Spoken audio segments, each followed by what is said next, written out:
Video này có một số từ không phù hợp, cân nhắc trước khi xem. Sau đó tôi nhận ra mình có tài năng về võ thuật nên tôi đã đánh bại rất nhiều kẻ thù để có thêm tiền.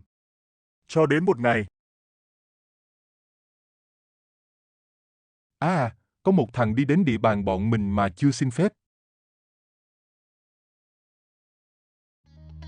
Thằng này, đưa 100k rồi mới được đi. Tao đang không có tiền, ok.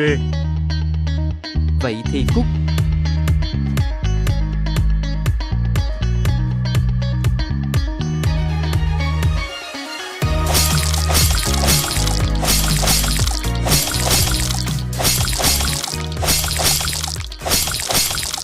Lần sau đừng có dại mà đấm nhau với tao.